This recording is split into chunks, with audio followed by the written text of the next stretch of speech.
म आज देशको राजधानी काठमाडौँमा छु। आज म माइतीघर मण्डला र तीनकुने आसपासमा छु। देख्न सक्नुहुन्छ एकदमै राम्रो छ। बाटोहरू भए अनि सफा चिटिक्क परेका घरहरू छन्। आज एकदम सुनसान छ। सुनसान भएको हुनाले कुकुर हिँडिरहेछ। हेर्नुस् आज एकदमै सुनसान छ। आज मजदुर दिवस पनि हो।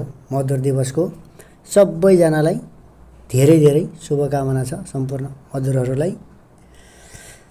सबैले भन्नुहोला त्यो त भिडभाड हुने ठाउँ, आन्दोलन हुने ठाउँ किन बन्द छ भनेर भन्नुहोला। सबैले नपत्याउनु होला। आज आन्दोलन छैन कसैको पनि, सरकारको पनि छैन, राजावादीको पनि छैन आन्दोलन, गणतन्त्रवादीको पनि छैन र शिक्षकहरूको शान्तिपूर्ण आन्दोलन पनि छैन है त। आज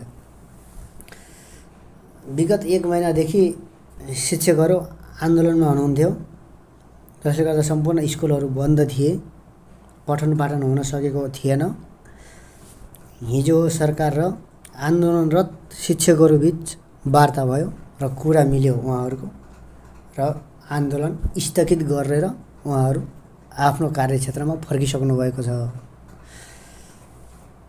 उहाँहरूको के माग थियो, अब के भयो भन्ने कुरा हामीलाई थाहा भएन, मलाई थाहा भएन। जे होस्, सरकार र आन्दोलनरत शिक्षक बीच वार्ता भएर सफल भएको छ। यो नै एकदम खुसीको कुरा हो। उहाँहरू फर्किसक्नु भएको छ। आन्दोलन पूर्ण रूपमा स्थगित भइसकेको छ। अब भोलिदेखि पठन पाठन सुरु हुनेछन् र भर्ना अभियान रोकिएको थियो त्यो पनि सुचारू हुनेछ। एसईको परीक्षा दिएर उत्तर पुस्तिकाहरू चेक हुन बाँकी थियो, त्यो पनि चेक हुनेछन्। रिजल्ट पनि छिटै आउनेछ र 12को परीक्षा स्थगित भएको थियो त्यो पनि अब सुचारू हुनेछ। सबैजना विद्यार्थीहरूले पढ्नु होला राम्रोसँग। भोलिदेखि सरासर स्कुल जानु होला।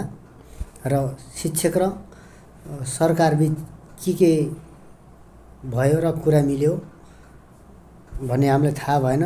जे भए पनि शिक्षक र सरकार बीच भएको त्यो मागहरू, शिक्षकहरूको मागहरू सरकारले छिट्टै नै पुरा गरोस् र फेरि पनि अर्को पटक यस्तो आन्दोलन नहोस्। फेरि यसैलाई लिएर म भन्न चाहन्छु सरकारले शिक्षकहरू के माग्छ त्यो छिट्टै नै पुरा गरोस् भन्न चाहन्छु।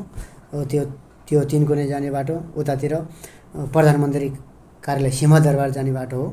हेर्न सक्नु एकदम राम्रो छ बाटो। यौवन बनेको छ बाटोहरू सब, किनभने बालेनको सहर हो। एकदमै राम्रो यौवन